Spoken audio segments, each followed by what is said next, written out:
Hi, everybody. Welcome to ANN In Depth. We are so glad to be with you. We took a couple of weeks off, and now we are here with new episodes.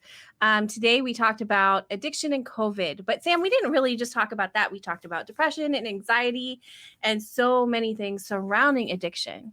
Katia had some fantastic insights about it.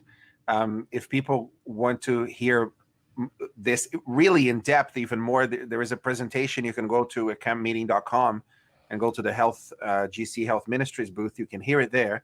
But in this conversation that we had today that you are about to listen to, if you're listening to this on Spotify or YouTube or wherever you get your podcast from, it was very interesting how the family structure matters when you talk about addiction. And we talked about that, how everything in your life matters. It's not, the addiction is just a symptom.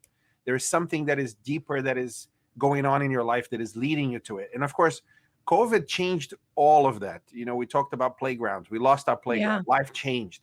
And so it was a very insightful conversation that I hope if you're listening to this, it's a blessing to you. Yeah, and Katia, she is the Associate Director of Health Ministries here at the Seventh-day Adventist World Headquarters, and she just gave so much insight into some of the issues surrounding addiction that we might be struggling with. And so, as Sam said, this is based on her presentation from the Global Camp Meeting at campmeeting.com.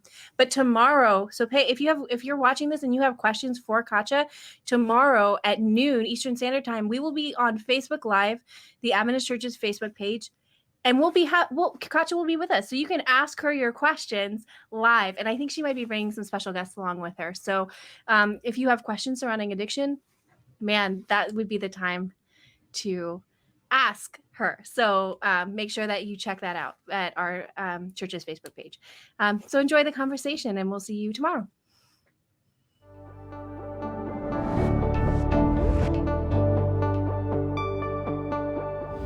Hi, everybody. Welcome to ANN In Depth. We are back after a little vacation.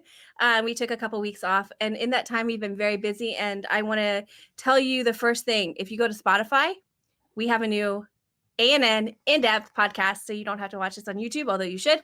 So you can go to Spotify and download and subscribe to the ANN In Depth podcast. I want to welcome Katia Reinert, she of the Health Ministries Department, and my friend Sam Neves, who is with me most weeks, every week.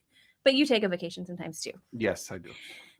This week, we are going to talk about the COVID-19 pandemic and the implication it has had on addiction. And Katia, you have actually a presentation that you talked about this past weekend on the Global Camp Meeting. And if you're watching this right now, the Global Camp Meeting, the virtual camp meeting is over, but you can watch Katia's presentation and others at campmeeting.com. And so we would really encourage you to watch this and then go back and watch her presentation on campmeeting.com. So Katia, can you tell us a little bit about what you talked about in your presentation? Sure. Well, this is an issue that has been exacerbated, talking about addictions during the pandemic for many reasons. And so in my presentation, I kind of go over some of the statistics and the prevalence. What have we observed during this time? What areas have we seen in terms of the data that we now have based on studies that have been done during this time? And then, kind of presented what the issue is. Then we talked a little bit about the root causes for this, which are very important. It has to do with a lot of things that the pandemic just exacerbated or potentialized even more than before. And then we talked about how ways that we could identify protective factors as well as other kinds of recovery factors that we need to remember, keep in mind, and then some resources where people can actually be exposed to some of those things, protective factors and recovery factors. Well, I don't want you to give your presentation here. I want people to go back and watch it. But can you give us just a few of the statistics, maybe the bigger statistics that might stick out in your head about what you have seen during the pandemic and addiction? Sure. So certainly one of the things that we have seen, again, because of the situation of lockdown, of the loss of, jobs and financial issues, families, home, maybe increase of trauma and abuse, which are all risk factors, loneliness. We have seen a huge increase of people using substances and other behaviors in order to cope with the stress. So for instance, the CDC did some studies, and there were a couple of reports that came out that said that 13% of people in the study stated that they had either started using a substance or they increased their use of a substance. We also saw, for instance, another one that was very worrying and concerning is that 75% of youth 18 to 25 said that they were either experiencing depression or using substances to cope. And so, this is one of the issues. Also, overdoses increased in 18% in one of the studies. So these are some numbers that are very worrisome and that, really raise the concern of many. And that's why it's so important that we understand the root causes and what we can do about it. Right. So we're in a pandemic, we're locked down, and this triggers and I would like to say, we have some of these addictions that are substance abuses, but I mean, look, I probably have looked at my phone far more in the past year than I ever have in my life. So anything that you're prone to addiction, I didn't realize that I was an emotional shopper until COVID hit. And the first 3 or 4 months, I was like, where's all my money going? And then I realized that I had to pay attention to my behavior as we keep going. So I'm sure, for people who already struggled with addiction, that this is something that they were continually fighting. And so if I am someone who is depressed, or if I'm someone who maybe struggles with this, what should I be looking out for? Like, what should my family be looking out for? Because really at the cause of this is something we want to try to prevent and bring awareness to. And part of that is to look for signs of addiction or signs of maybe a proclivity towards that. Yeah, well, you brought up a very important issue, which is not just substances. There are all kinds of behaviors. In fact, any person, any substance, any event or activity that we do can turn into an addiction. If you're using that behavior, that activity to cope with things, sometimes it's stress, just like in the case of the pandemic, sometimes it's emotional pain and trauma. And so if we're using that in a way, and there's some signs, and I'll tell you some of them, that can tell us this is an issue. I need to either, if I still have control, stop it or control it, or I'm going to get into real trouble. So some of the signs would be, for instance, we call it the first level of addiction or dependence. Before it really turns into a dependence, we call it abuse or misuse. That's where, people start to do the activity, whether it is shopping, as you're saying, or whether it's using their phone or drinking alcohol or whatever it is. If they're starting to do it in a regular basis and excessively, using a lot of their time, and then they start to see some things. Maybe they're endangering themselves because of that. Like, for instance, it's impacting their health in a way that's not helpful, or they are actually failing to fulfill some responsibilities, like their work, their studies are not getting done, or they're spending too much, or it's really having a negative impact in their life and their responsibilities, sometimes also jeopardizing their relationships.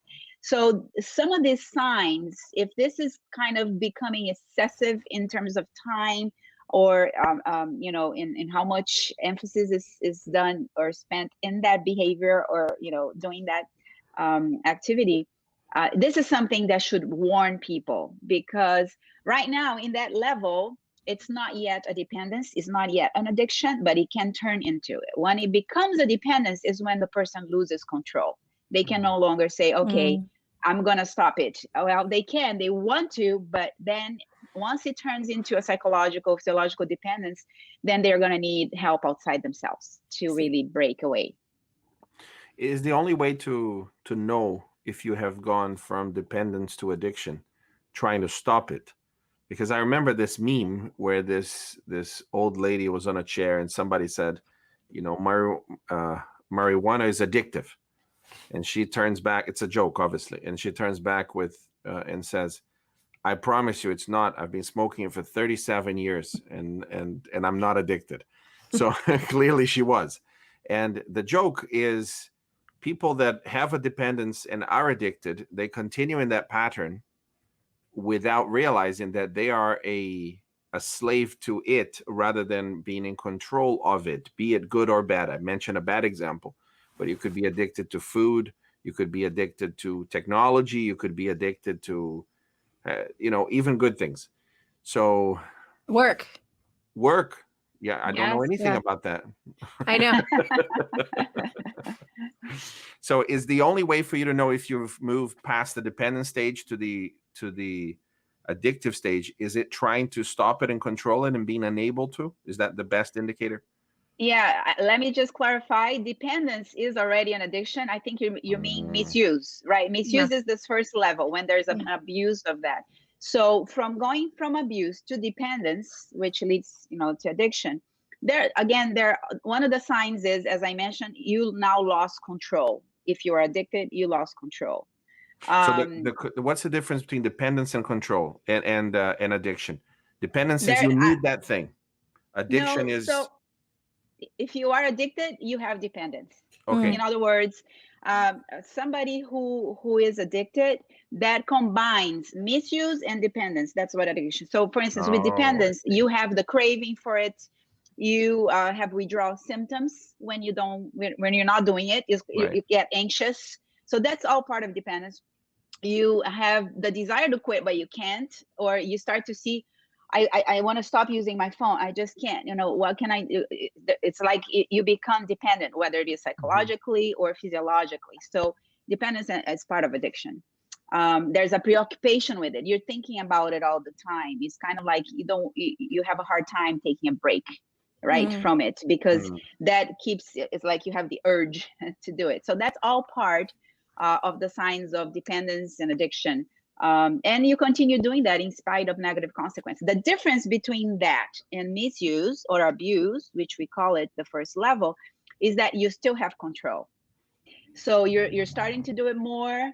You have a habit now of this and going for this, but it's still not, dependence is still not there in a physiological, psychological way.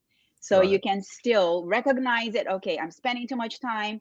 Okay, I'm failing on some of the other things I need to get done. Let me cut this off. So then you organize a plan to kind of restructure your time, choose, because you have the ability to choose at this point. Yeah. Choose that you don't want, you reframe your time, how it's spent, and you try to get away or take a Sabbath break from. This is why Sabbath is so important, isn't it? Yeah. Like one of the reasons. When we talk about taking a Sabbath, just to see if we talk about digital Sabbath, Sam, sometimes, like this would be such an interesting thing to see if you have a problem with like technology, to put down, can you enjoy Sabbath without technology? That sort of thing. Katia, do you think that there are people who have a proclivity, like some people will say, I don't have an addictive personality. And then other people will say, I do have an addictive personality. I get addicted to things. Do you think that there are people who have a proclivity to this? So that's an important question, because we do know that there are some genes and some predisposition in terms of substance use in regard to addiction. We know that, for instance, in the case of alcohol, that there is some things that are passed on that will increase the risk of that child or that grandchild to become addicted. There's some genetic links there. But like with anything else, like with diabetes, like with other diseases, because by the way, addiction is a disease. It is a disease that can be prevented and it can be treated just like any other disease. So in the case of substance use, there is that genetic predisposition to some of it. But just like I said, with diabetes or anything else, you can prevent it. So you just need, knowing that this is running in your family, you have to be very aware and then make choices so that, you prevent, because it's likely that for someone that has that predisposition, if they drink one time or twice, they can much more easily become addicted than someone else who doesn't have that necessarily. They may tolerate more instances of drinking without doing that. So I've seen too where a family member or someone in a family has had an addiction with, say, like drinking, and then maybe their child has an addiction with like gambling, or so it's not, you're being so careful here and you don't recognize that that you've gotten in here. Yeah. Well, let me tell you why that sometimes happens also. Is because in a family where there is addiction, there's other patterns like codependency, like enabling behaviors. And some of those things also can increase the risk for addictions. Other kinds of addiction doesn't necessarily to be just the one that you have a tendency because of your genetics. And so there's some patterns in the home that can also open the doors for other kinds of addictions. And in fact, it's not uncommon to see people that have a tendency to be addicted to something. They don't want to do that, but then they become attached and addicted to something else, to kind of, again, deal with the root causes, with whatever it is that they are trying to find the fulfillment for. And that has a lot to do with family issues, with things that go back to childhood, to a lot of pain, trauma, or other experiences.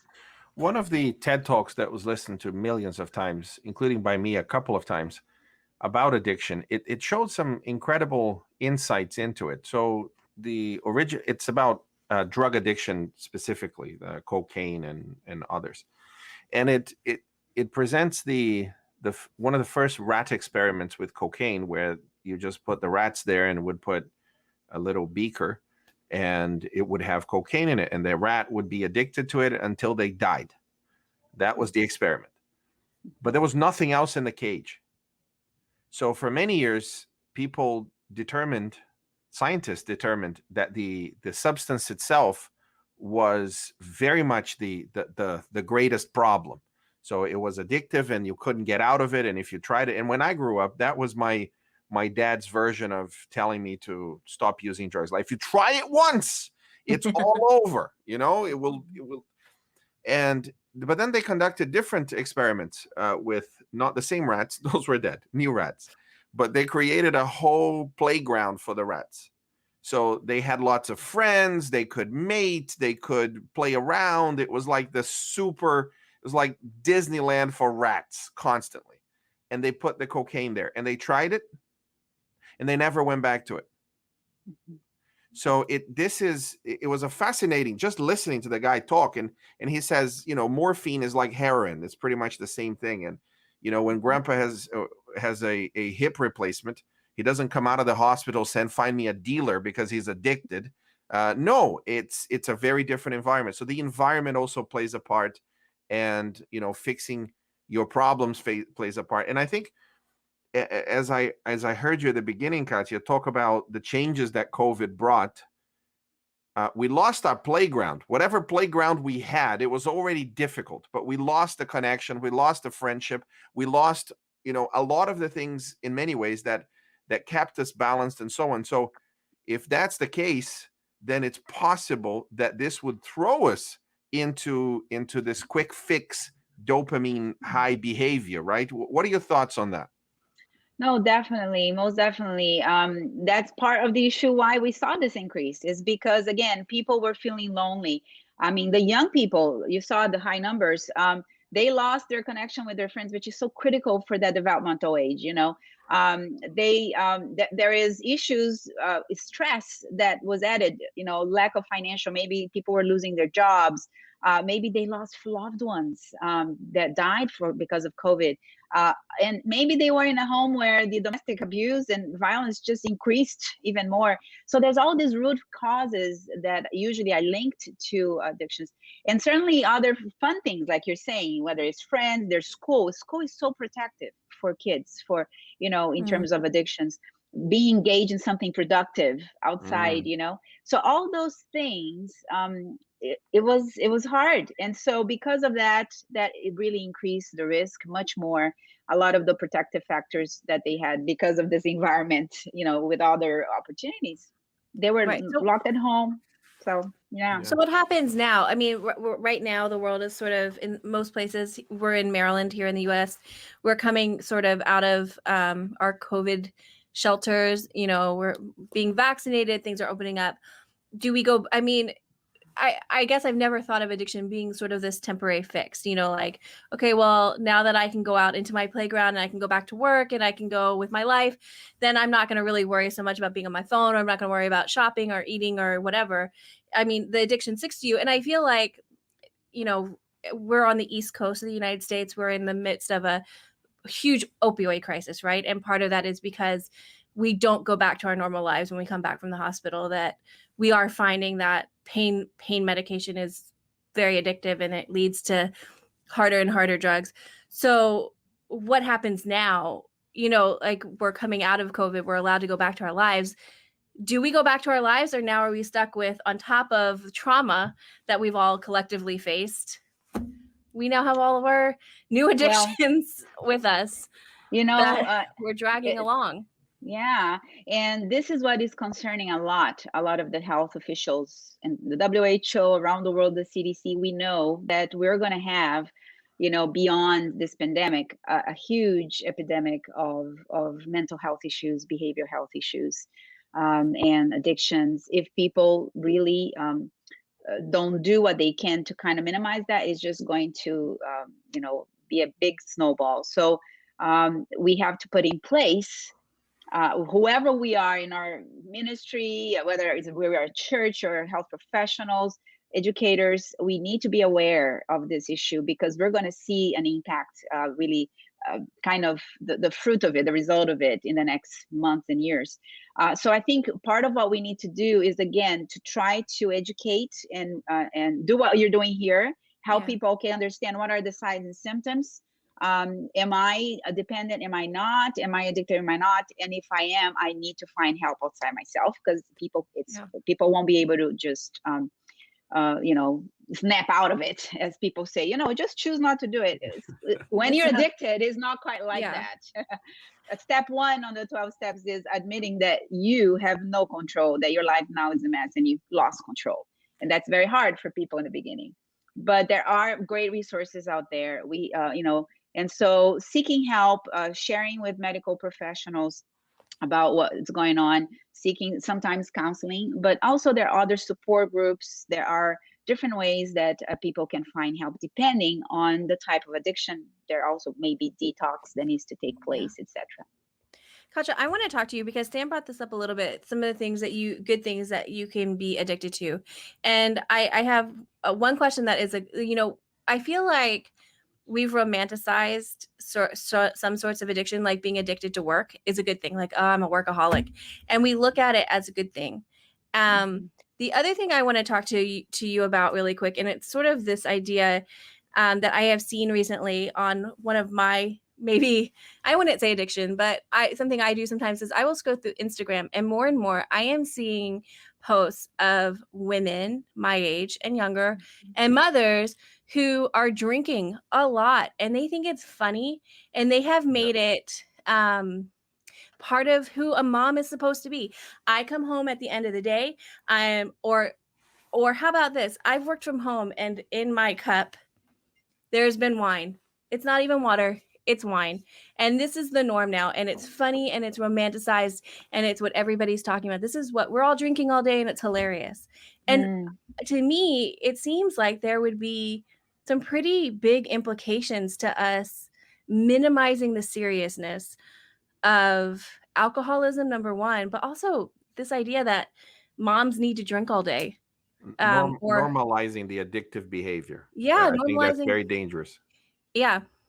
No, and definitely. I have seen this more and more in television shows, but mostly on social media, where this is something that, on t-shirts, we see the t-shirts like wine, it's wine o'clock, or it's something or other.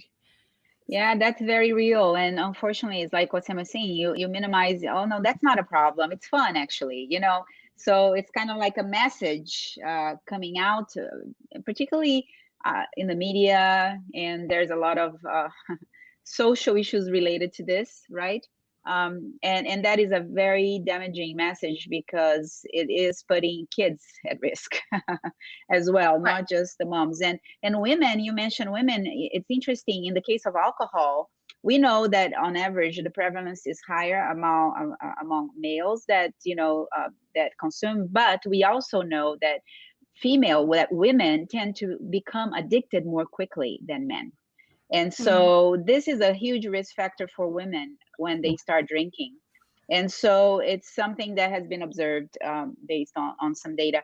So we have to be very aware of that danger and give a straight message of what we know in terms of data, that indeed, in the case of alcohol, there are so many physical, mental health issues, but also social issues related to the damage that it can do, and that we should be playing with this. That one drink can really, kill your brain cells. For one, some brain cells compared to other, studies that have been done looking at people who don't drink and do drink. And then other kinds of things that we can't necessarily retrieve back, so we have to really share the real hard truth about alcohol in a clear way, and not to romanticize it, and really try to break away those myths. That it's funny. Like that's been my biggest problem, is that it's funny, or that you need wine or alcohol in general. But it's, what I see in my feed, it's mostly women and wine to survive. And I'm just like, man, I got to be honest with you. I am tired at the end of the day. If you are drinking and living your day, I do not know how you're functioning. I got to be very clear. Yeah, and there's so many other healthier ways you can deal with that and get even a higher kick, dopamine boost, then that are going to be healthy for you, like engaging in exercise.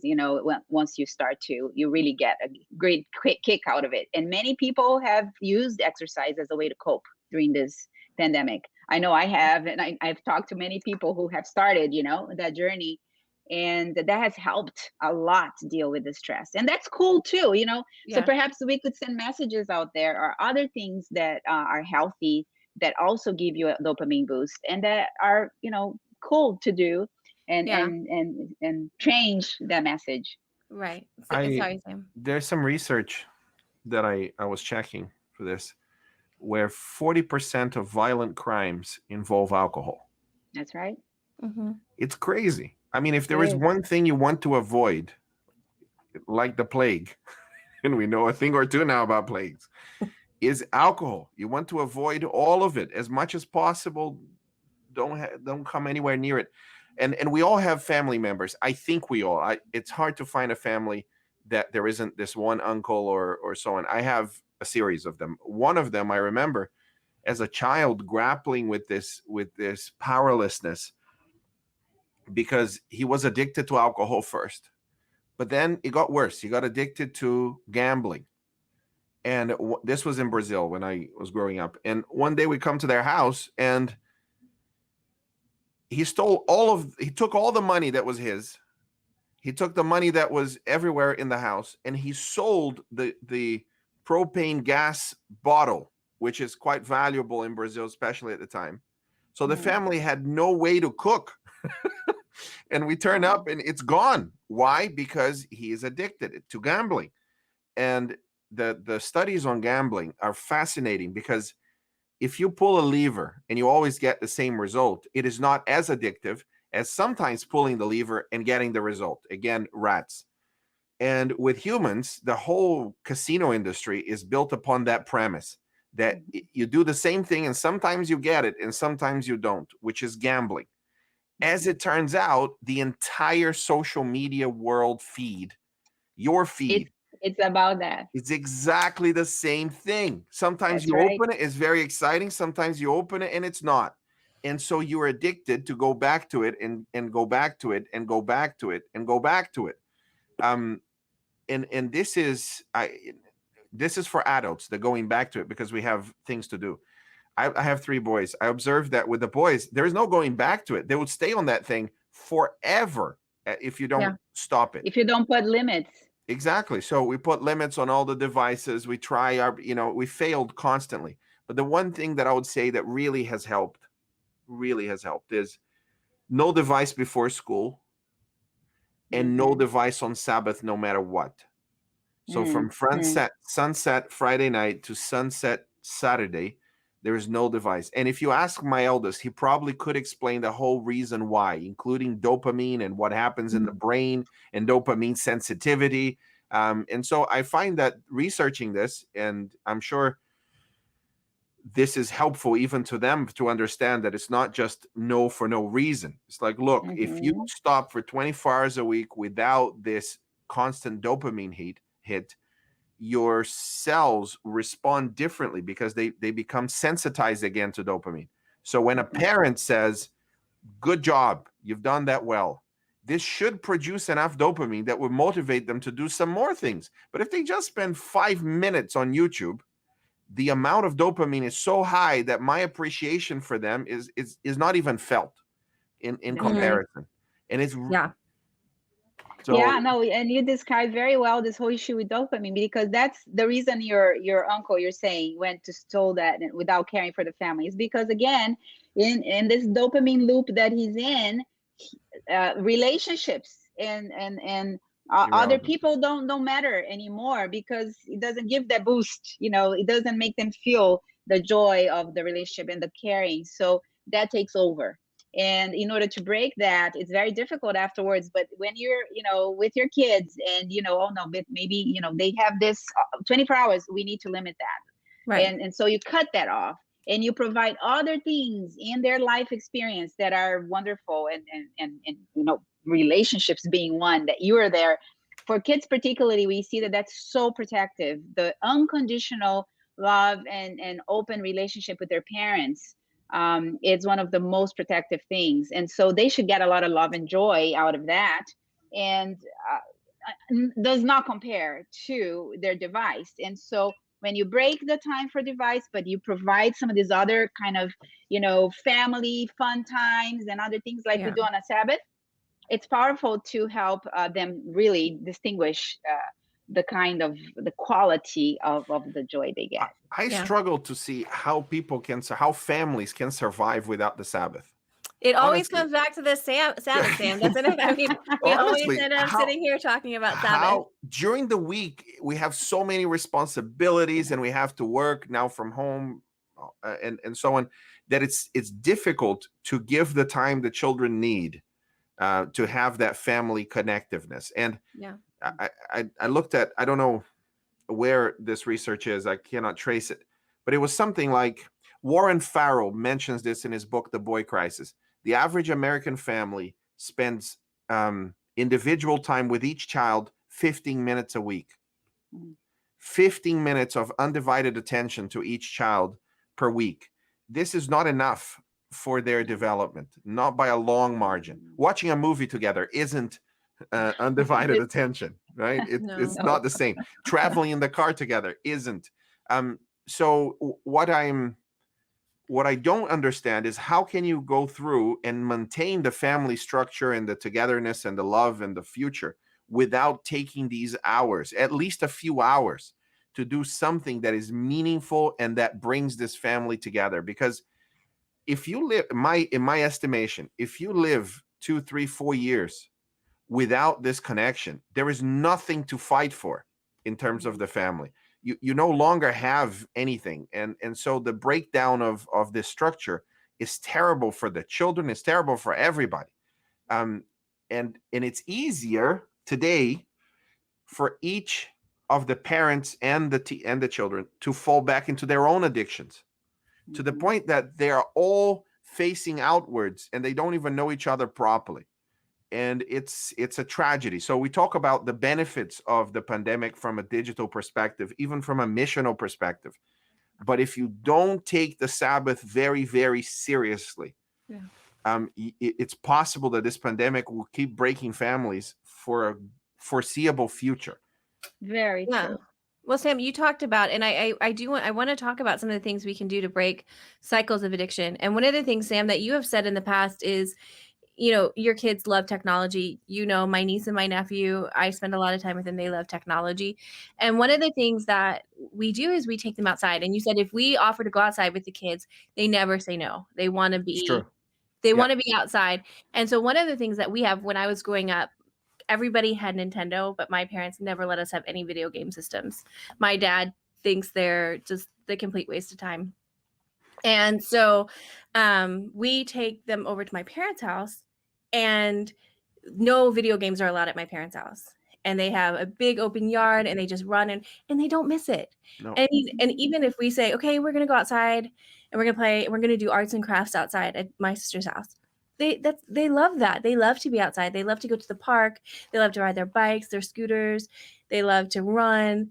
And so that's something that we do a lot of times on Sabbath, is we just get outside and we enjoy nature. in nature. I mean, obviously during the winter it's a little bit harder. Yeah. But Yeah, but you can still do fun things together in the home, like, play games with them and, and talk.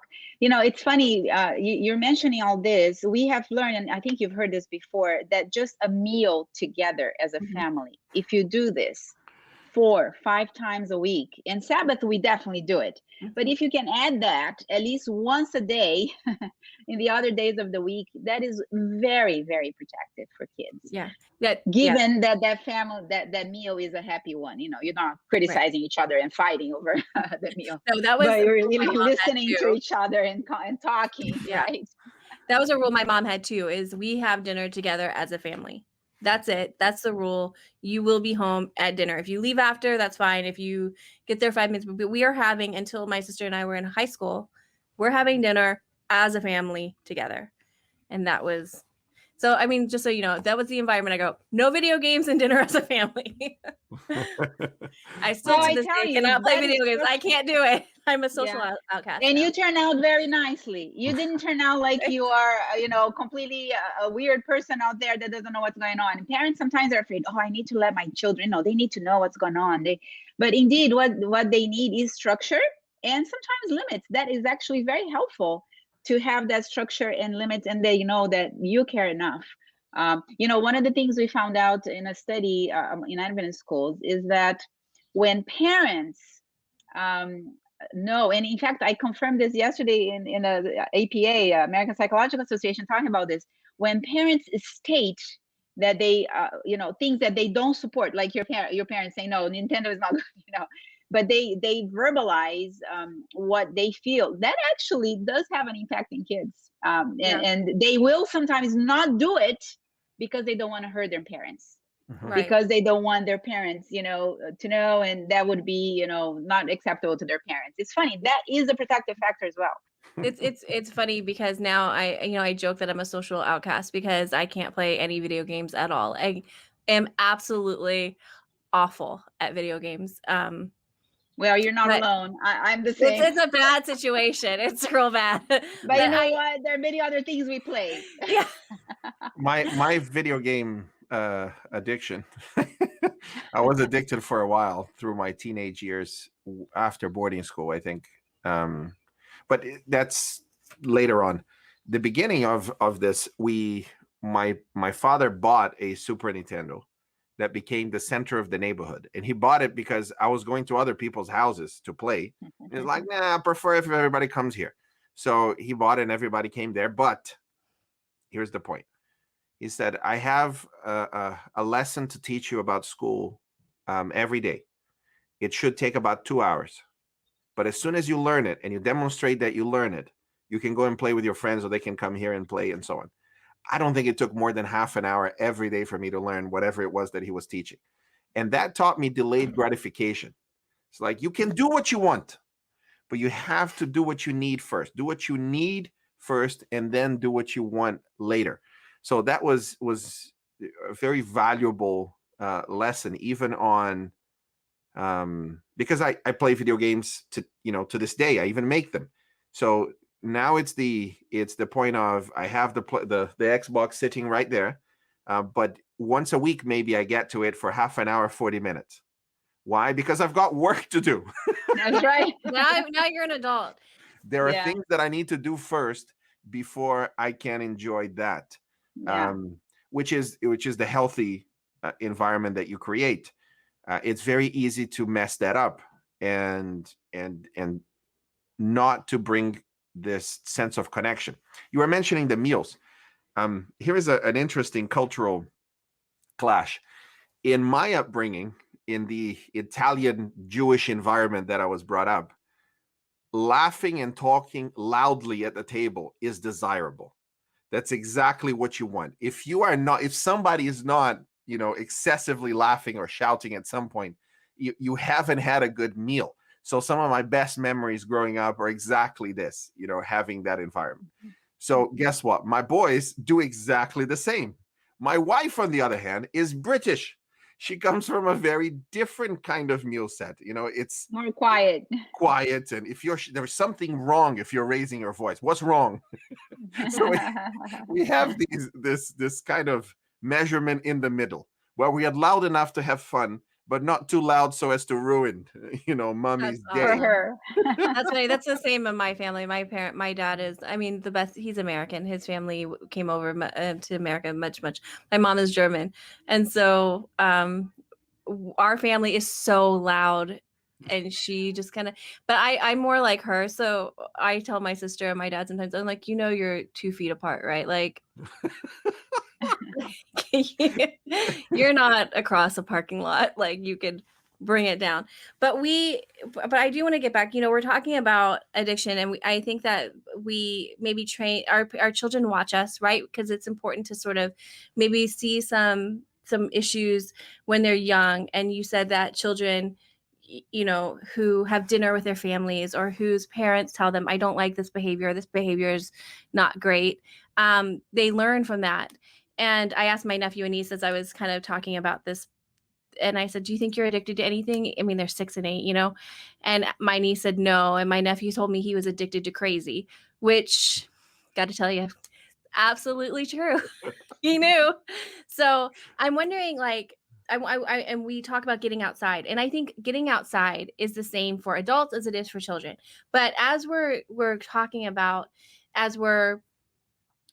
addiction, and we're talking about the problems that we're facing as a society now with drugs and with alcohol and with the other forms of addiction we're seeing, what are some of the things we can do instead? Because Sam, you talked about this earlier. Our playground was gone during COVID. We weren't able to go to work. We weren't able to see our friends. We weren't able to socialize. So now that our playground is back, or that we're seeing some of these problems maybe have creeped into our lives, and we're starting to recognize that maybe we've developed some pretty bad habits that could be lasting, what are some of the things we can start doing to sort of counteract that? And as we start seeing, I don't want to encourage anyone to be that person going up to their friends or family like, I think you have an addiction.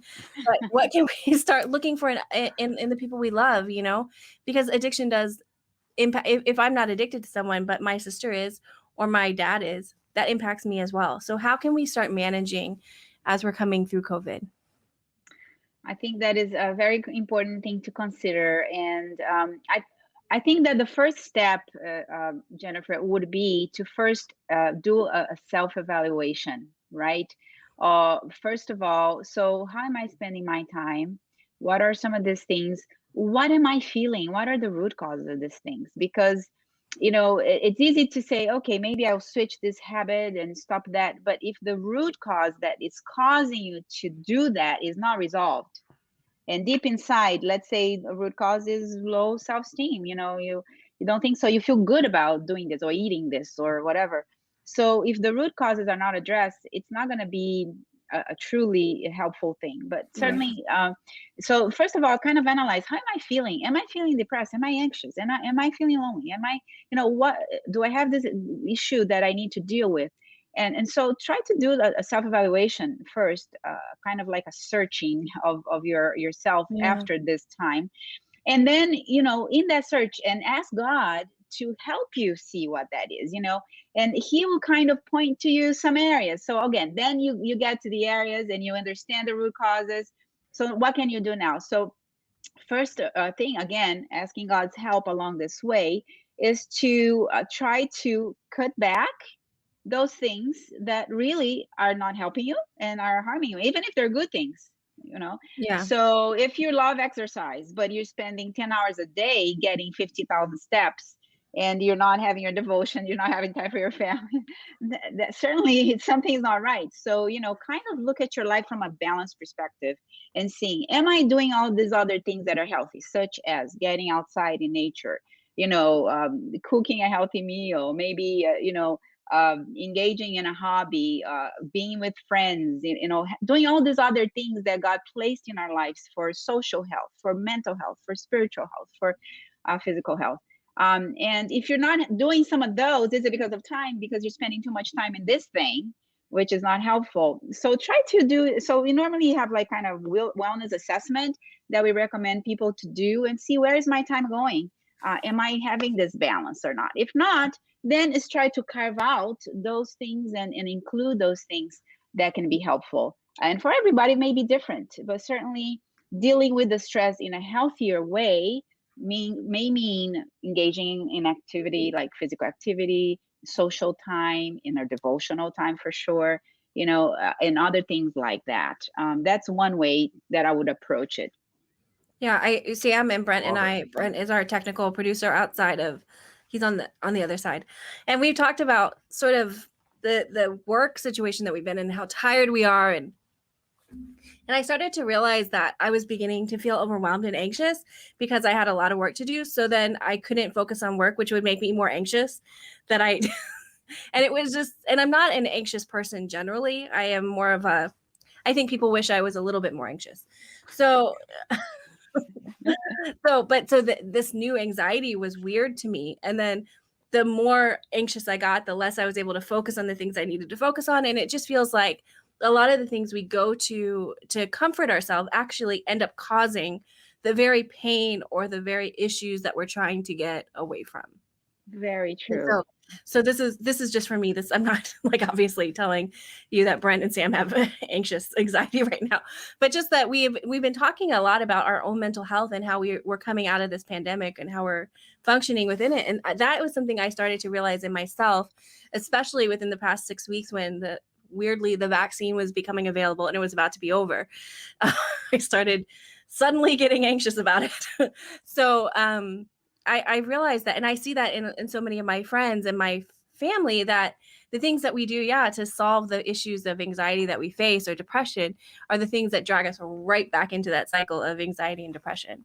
That's right. And I think this is something important that you're saying that you're doing that everybody should do. It's kind of like evaluate. And as a church, or as employers out there who have now engage their employees in Zoom and technology and all this during this time, we'll have to rethink, I hope, considering the health of people as well, because I think like you, most people feel that they're working more than they were working before, perhaps, because now they're home and it's nonstop, right? It doesn't stop like, okay, I left my job, I'm going home, now it's a break. No, you're home and you're so hopefully as we go back to that, we will also have consideration from employers in terms of limiting how much the demand is, and we will have to limit ourselves as well. We can't just do everything, and we'll have to have that balance. I feel, go ahead, Sam, please. I find very helpful to have somebody that you can trust, that knows you, and that you trust enough for them to point out the things that you need to do better. So my wife and I have a constant conversation. Usually it's your spouse, but it doesn't have to be. Sometimes for parts of my life, it was a friend or whoever, parent. Mothers are very good at pointing out things that you need to do better. But a few months ago, Amy said, have you noticed that you hardly see the boys during the week, only the weekends? And I looked at my schedule, and we have a team. There are about 350 people that work with us, freelancers from different parts of the world, and Australia, Philippines, and others. So in the morning, you need to hear from Asia what they've been doing so that you can inform the team in Venezuela and Brazil of what they will carry on doing. So early morning, you need to be there. And then late at night, India, Philippines, and Australia, they're starting their day and they need instruction. So you're in the meetings in the evening. So basically and then of course, during the day, it's your work time. So you're in meetings too. So in other words, she pointed out, it's like, look at your calendar. It's crazy. So then I started scheduling family time from 6 to 9 p.m. It's like, this is holy and I will try my best not to touch it. And I saw it in the calendar all the time. The people that share my calendar started seeing it. And guess what? They stopped putting meetings there. There you go. It's suddenly that limitation was very helpful. But that was pointed out because she noticed and she mentioned it. Does it feel good when somebody close to you says you don't have a handle on this? No, it doesn't. And regularly we look at our, there is a part of your phone that measures your screen time, on what you spend on each app. Every now and again, we look at each other's. And just the fact that we know we're going to see it helps us to keep that in check. Accountability, right? That accountability is so important. And this is one of the things that's so helpful both for prevention, but also for addiction recovery. we're talking about here, addiction, is to have someone, if it's not at least one person, sometimes it's a support group, of people that are struggling in terms of the recovery with behaviors, and people will hear and listen to each other. But yeah, having that one person that loves you, and really they won't criticize just for the sake of, oh, you're doing this wrong, but really because they want the best for you. So that, I think, allows, of course, we have to be humble in that case, instead of we need to leave our ego, our pride beside, but knowing that they love us, they want the best for us, it helps us to hear and to really pay attention, I think, and that's so critical. Yeah. Katia, do you have any, well, I know you do. This is a leading question. Do you have, I know Health Ministries has resources for addiction recovery. Where can people go, and what can they find when they go onto your website? Okay, yes. So we have been working to provide things in prevention, but also in recovery. So specifically, I think for people who are, let's start with prevention in terms of addiction prevention among youth, for instance, and engaging this environment that we were talking about and resiliency factors. We have the Youth Alive program, which actually the website is youthalive.portal.org.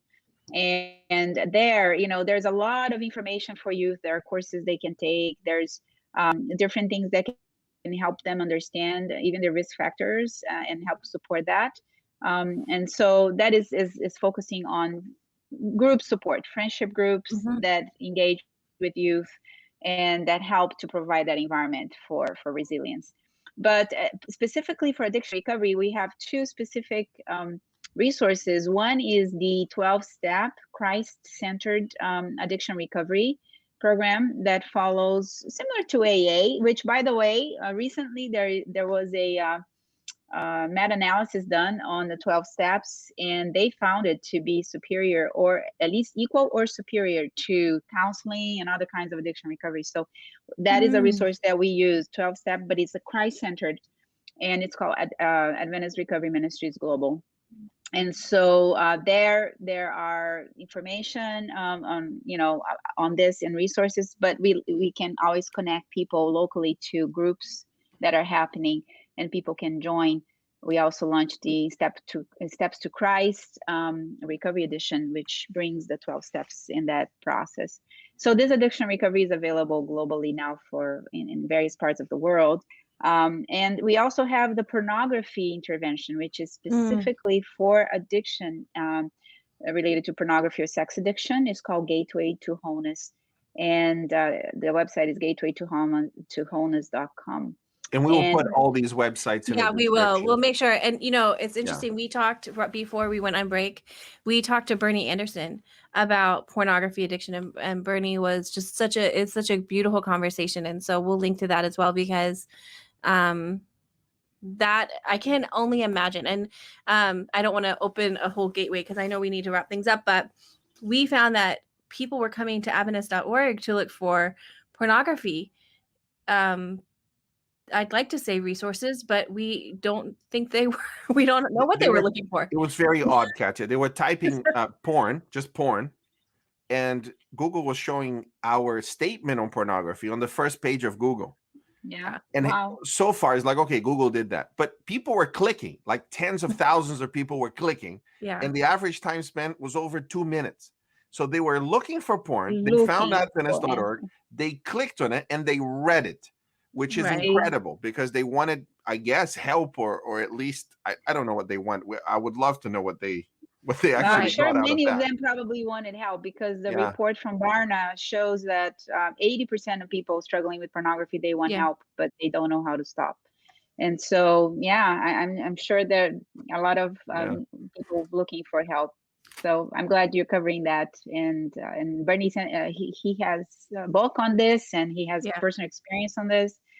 And so, well, we're glad you're developing resources on that as well, because it is definitely, as we were researching the topic, something that, man, so many people are struggling with. And I can only imagine that's probably one of the addictions that has risen considerably during Hugely. And this resource we have is online. It's anonymous. People can go in, there are videos they watch, there's a journal that they answer questions, and that is like a first step. It's a great gateway. Yeah. But really, a support group is very important.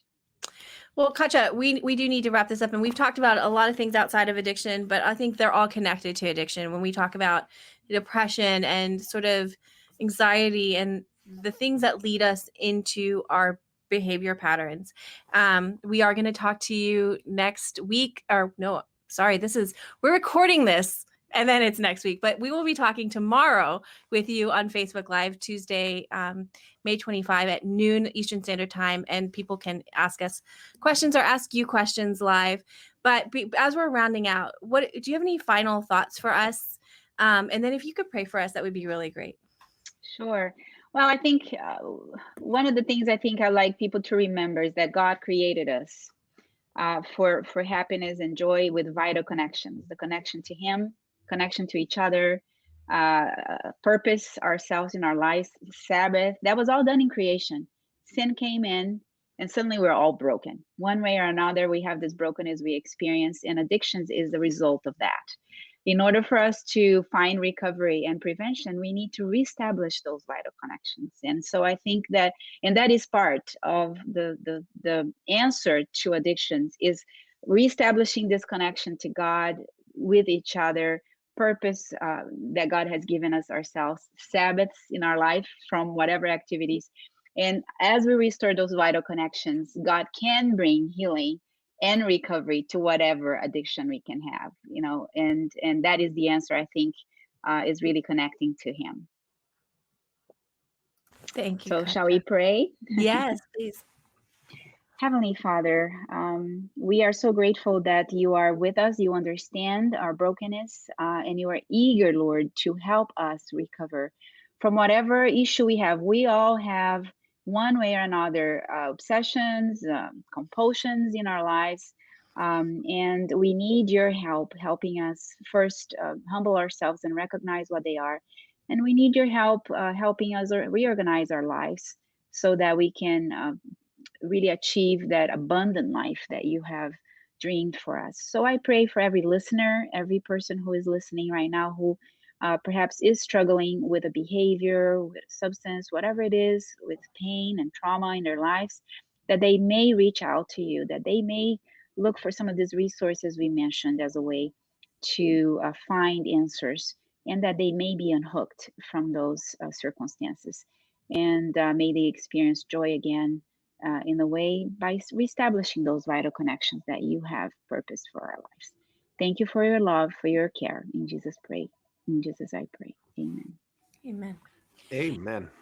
Thank you, Katia, so much for joining us. And Sam, thank you very much for being here. And again, if you want to watch Katia's presentation, it was last weekend, or is it over the weekend? You can go to campmeeting.org and you can look, and they will have the videos there. .com. Campmeeting.com. The correct link will be in our comment section. So go there and you can see Katia and many other health seminars and prophecy and discipleship and media. So please go and check out the campmeeting.com website. Also, we will be, as I said, we will be with Katia on Facebook Live on Tuesday, May 25, which is tomorrow, at noon Eastern Standard Time. And we will just talk about some of the things from your presentation. We'll talk about some of the things that we talked about here, and we'll let people ask questions. So please join us there. And again, please download our podcast on Spotify. And we will see you next week. God bless.